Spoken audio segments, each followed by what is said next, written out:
बहुत ही अमीर रॉब के साथ अमीर दिखने वाली सास बहू शारदा और अनामिका रहती थी। उन दोनों के पति का नाम था प्रसाद और रमेश, जो कि व्यापार करते थे। अब उनका व्यापार बहुत अच्छे से चल पड़ा, इसलिए वो महान आदमी होने के साथ साथ बहुत धनी इंसान भी हो गए, जिस वजह से सोते उठते बाथरूम जाते हर वक्त वो गहने पहन के ही जाया करती थी। ये देखकर एक दिन प्रसाद कहते हैं, ये क्या शारदा, तुम लोग घर पे हो, उसके बावजूद सास बहू ऐसे जेवर पहन के घूम रही हो। अब यहाँ वहाँ का क्या फर्क है, हम तो बाथरूम भी जाते हैं ऐसे ही जेवर पहन के। सबको पता तो चलना चाहिए कि हम कितने अमीर हैं। किसे पता चलना चाहिए? हाँ शारदा, तुम्हें बताओ, दीवार, टीवी, फ्रिज, यही सब तो है। ये सब तुम्हारे अमीर होने की बात जान के भी करेंगे क्या? अब जब आपने मजाक किया ही है तो हंसना तो पड़ेगा। वो नहीं पता, पर तुम्हें देखकर मुझे उल्टियाँ आती है। तो फिर आप यहाँ क्या कर रहे हैं? जाइए, जल्दी से जाइए, बाथरूम जाइए, नहीं तो यहाँ गंदा हो जाएगा। जाइए यहाँ से। उसकी बातें सुनकर प्रसाद कुछ ना कहते हुए वहाँ से चले जाते हैं। थोड़ी देर बाद सास बहू बगान में जाके बैठती है और अपनी खूबसूरती के बारे में दोनों चर्चा करने लगती है। वहाँ से थोड़ी दूर में ही एक सपेरा नाग को नचा रहा था। सपेरा की बीन की आवाज सुनकर सास बहू शारदा अनामिका बहुत परेशान होने लगी। बहुत गुस्सा आ रहा था उन्हें। सास बहू पूरे जेवर के साथ ही उसी हालत में उस सपेरे के पास चली जाती है। दोनों वहाँ जाकर सपेरे को डांटती है, मारपीट करती है। वो क्यों ये सब कर रहा है अपनी जीविका चलाने के लिए। उसकी एक बात वो दोनों नहीं सुनती है और उसे वहाँ से भगा देती है। सपेरा भी रोते रोते सांप अपनी टोकरी और बीन लेकर वहाँ से चला जाता है। वहाँ से लौट के आके सास बहू फिर बगान में बैठ के बातचीत करने लगती है। तभी वहाँ पे शारदा की बहुत परिचित दमयंती उसके पति मुकुंद, उसकी बेटी शैलजा के साथ एक बैग लेकर शारदा के यहाँ आ पहुँचती है। क्या दमयंती बिना बताए पूरे परिवार के साथ यहाँ आई? शारदा, अब तुम ही हमारे परिवार को बचा सकती हो। क्या बात है, बताओ दमयंती। शारदा, असल में कुछ ऐसा हुआ। दमयंती अब बताना शुरू करती है कि उन्होंने व्यापार के लिए उधार लिया था। उनका व्यापार नुकसान में चला गया। अब लोग उधार मांगने के लिए उनका पीछा कर रहे हैं। बताते हुए वो रोने लगती है। शारदा को सुन के बहुत दया आती है। वो उन्हें अपने घर पे ले जाती है। अब दमयंती का पूरा परिवार शारदा के घर पे बैठ के मजे से खाने पीने लगा। इसी तरह दिन गुजर रहे थे। तभी अचानक से उनके दिमाग में ये बात आती है कि अगर शारदा ने उन्हें धकेल के घर से बाहर निकाल दिया तो क्या होगा। फिर रमेश और प्रसाद जब ऑफिस के लिए चले गए और इधर शारदा अनामिका एक जगह बैठ के बात कर रही थी, तभी वो लोग सास बहू के पास आते हैं, उनकी बहुत प्रशंसा करने लगते हैं और मीठा मीठा बोल के उनसे पूरी जायदाद अपने नाम पे लिखवा लेते हैं। समय के साथ साथ अब वो सास बहू पे अपना हुक्म चलाना शुरू करते हैं और फिर मौका देखते ही सास बहू को घर से धक्का मार के बाहर निकाल देते हैं। अब चारों फुटपाथ पे आ गए। प्रसाद, शारदा, रमेश, अनामिका अपना सामान लेके फुटपाथ पे बैठ के बस दुखी हो रहे थे। सड़क से गुजरने वाले सभी लोग उन्हें बड़े अद्भुत तरीके से देख रहे थे। प्रसाद को इससे कोई फर्क नहीं पड़ा। वो दुखी होकर जोर जोर से चिल्ला के रोने लगते हैं। ये देखकर शारदा, रमेश और अनामिका तीनों बहुत हताश हो जाते हैं और वो भी रोने लगते हैं। हे भगवान, अब तक हमने हिफाजत की, पर अब पूरी जायदाद चली गई, इज्जत चली गई, मेरा पूरा परिवार आज सड़क पे आ गया। ऐसी परिस्थिति देखने के लिए क्या मैं जिंदा हूँ? इस तरह कहकर प्रसाद फूट फूट कर आंसू बहाने लगते हैं। ये देखकर शारदा भी सर पीटने लगती है और वो भी रोने लगती है। ये सब मेरी वजह से हुआ है, मुझे माफ कर दीजिए। मुझे अमीरी पर बहुत अहंकार था। मैं उनके पास कभी नहीं गई, पर मैंने उन्हें बहुत सम्मान दिया, उन्हें बहुत प्यार दिया। अब देखिए हमारे साथ क्या हो गया।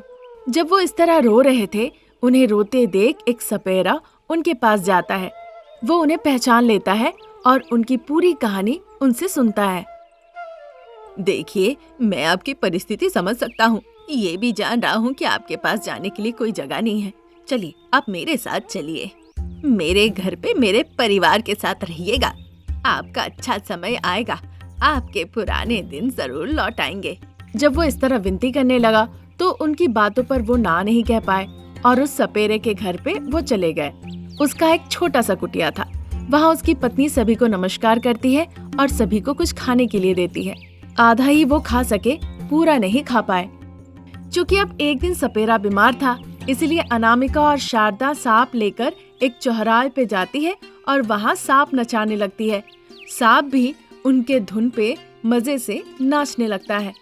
जो भी वहाँ सांप के खेल देखने आते हैं सभी पैसे देते हैं। शाम होने के बाद सास बहू वो सारे छुट्टे एक साथ इकट्ठा करके घर ले आती है। जायदाद चले जाने के गम से इधर प्रसाद भी बहुत बीमार पड़े हुए थे। वो सैयाग्रस्त थे, कुछ नहीं खा रहे थे। ये देखकर सास बहू भी बहुत परेशान हो जाती है। फिर सोचती है ऐसा कुछ करना पड़ेगा जिससे संपत्ति वापस लौट आए।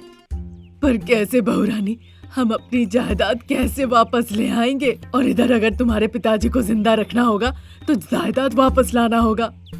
मैं भी बस वही सोच रही हूँ सासू माँ। अनामिका जब सोच ही रही थी तभी देखती है कि सांप फुफकारते हुए टोकरी से बाहर आ रहा था। ये देखकर अनामिका के दिमाग में एक बहुत अच्छी तरकीब आती है। माँ जी, अब हम सपेरे का काम कर रहे हैं ना, तो ये सांप को हम दमयंती के घर पे छोड़ के आएंगे। जब दमयंती ये देखेगी तो वो सपेरे को उसे पकड़ने के लिए बुलाएगी। तब हम कहेंगे ये सांप हम तभी पकड़ेंगे जब तुम हमारी संपत्ति फिर से हमारे नाम लिख कर दोगी। अनामिका की ये तरकीब शारदा को अच्छी लगती है, इसीलिए देर ना करते हुए अगले दिन ही सास बहू सांप लेके दमयंती के घर सीधा पहुंच जाती है। सांप घर के अंदर जाते ही फुफकारने लगता है। शारदा अनामिका गेट के पास ही खड़ी थी। यह सोच ही रही थी कि अभी तक चिल्लाने की आवाज क्यों नहीं आ रही है। ठीक उसी वक्त दमयंती, शैलजा और मुकुंद तीनों चिल्लाते हुए घर के अंदर से भागते हुए घर के बाहर आते हैं।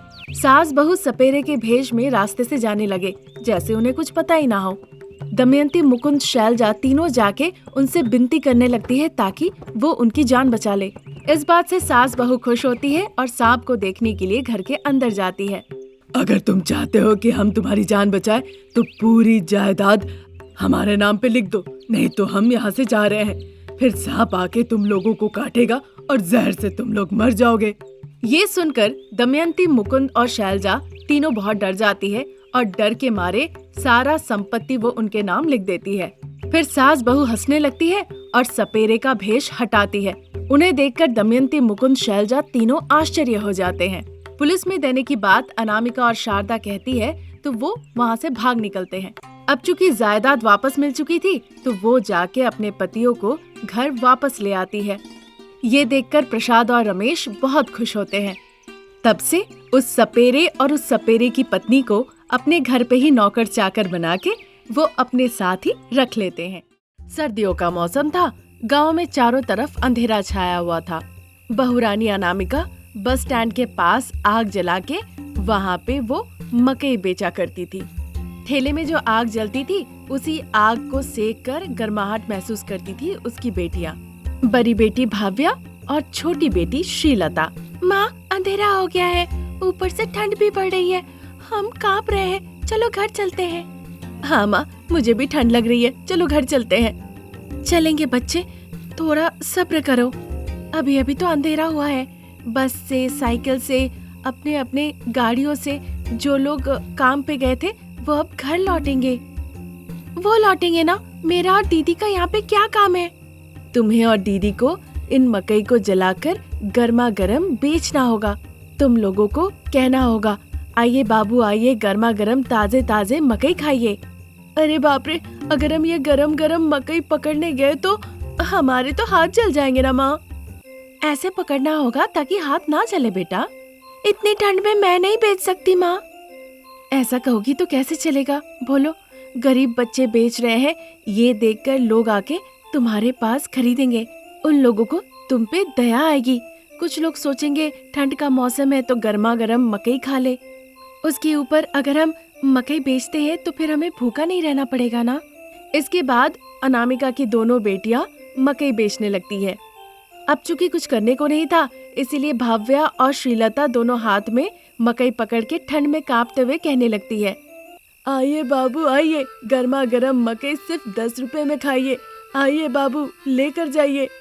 ऐसा कहकर भव्या बेचने लगती है। पर श्रीलता ठंड में कांपते हुए दोनों हाथ में 2 मकई लेके रास्ते पे खड़ी रही ताकि लोग उसे देख सके। तभी भव्या कहती है, बहन अगर तुम ऐसे खड़ी रहोगी तो कैसे चलेगा? लोगों को पता चलना चाहिए ना कि हम यहाँ पे मकई बेच रहे हैं।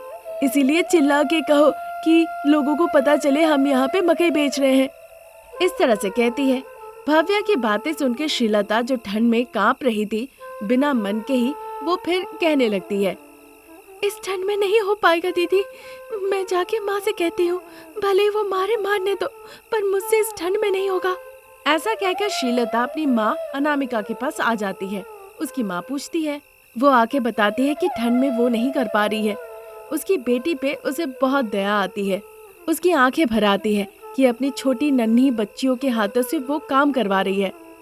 ठीक है बेटा, तुम स्टॉल के पास ही रुको, यहाँ खड़े होकर चूल्हे से आग सेको, मैं और दीदी मकई बेचने के बाद घर लौटेंगे। इस तरह से कहने के बाद अनामिका श्रीलता के हाथ से मकई ले लेती है और रास्ते पे चली जाती है। वहाँ जाके वो लोगों को मकई दिखा के बेचने लगती है। गर्मा गर्म मकई बाबू, सिर्फ 10 रुपए में, आइए बाबू आइए। ऐसा कह के अनामिका बेचने लगती है। तभी एक ट्रैवल बस आके वहाँ पे रुकती है। उस बस को देखते ही अनामिका जल्दी से वहाँ चली जाती है।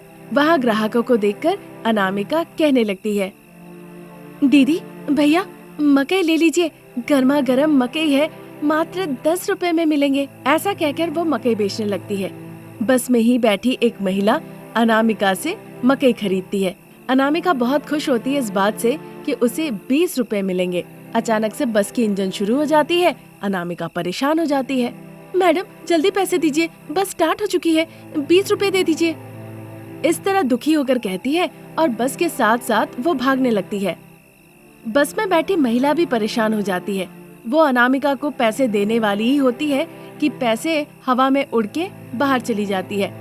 भव्या ये पूरी कहानी देख रही थी। लंबी सांस लेते हुए अनामिका उस पैसे को आकर उठा लेती है। तभी अचानक एक कार बहुत गति से आती है और वहाँ आके रुक जाती है। ये देखकर भावना सहम जाती है। फिर अनामिका पैसे लेकर भव्या के पास जाती है। क्यों माँ, इतनी मेहनत करने की क्या जरूरत है? बेटी को रोते देख अनामिका की आंखें भर आती है। आंखों में आंसू लेकर वो अपने हाथ में पैसे दिखाती है और दुखी होकर कहने लगती है, इस पैसे के लिए ही तो बेटा सूरज की गर्मी ठंड में कांपते हुए हम यहाँ खड़े होकर दिन रात मकई बेच रहे हैं।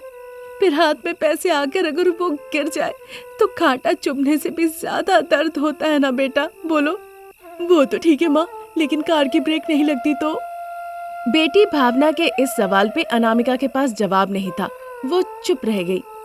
तभी वहाँ पे सासू माँ शारदा आती है और कहती है, इसमें क्या है बेटा, तुम्हारी माँ अगर मेरे टायर के नीचे आए तो पुलिस आके मुझे हथकड़ी लगाएगी और मुझे ही जेल जाना पड़ेगा। उनकी बातें सुन के अनामिका और भाव्या उन्हें देखने लगती है। फिर अनामिका अपनी आंखों में आंसू लेकर कहने लगती है, सासू माँ आप यहाँ? दादी आप यहाँ आई है? ऐसा कहकर भावना और अनामिका उनकी तरफ जाने लगती है। अनामिका और भावना को देखकर शारदा मनी मन बहुत खुश होती है। आखिरकार तुम यहाँ मकई बेच के अपना गुजारा कर रही हो बहू। जीने के लिए कुछ तो करना ही पड़ेगा ना। दादी चलिए घर चलते हैं, पिताजी बहुत बीमार हैं। क्या दादाजी परेशान होके हमें याद कर रहे हैं? वैसे दादाजी है कहाँ? जब वो पूछ ही रही थी तभी वहाँ प्रसाद आते हैं। मैं तो यही हूँ बेटा। ऐसा कहकर भाव्या और श्रीलता को गाड़ी से भेज देती है और फिर अनामिका अपना ठेला ढकेलते ढकेलते उसे अपने मिट्टी के घर तक ले आती है। तब तक शारदा और प्रसाद जो गाड़ी से घर आए थे वो देखते हैं कि उनका बेटा रमेश बिस्तर में पड़ा हुआ है सैयाग्रस्त होकर। माफ कर दो बेटा, मुरली जो हमारे यहाँ काम करता था उसने पैसे चोरी किया था। हमें अब पता चला, पर मैंने अनामिका को चोर समझ के घर से निकाल दिया था। पर तुम हमेशा सच्चाई के साथ खड़े रहे बेटा। मैंने जो गलती की थी उसके लिए तुम सजा भुगत रहे हो। घर लौट चलो बेटा।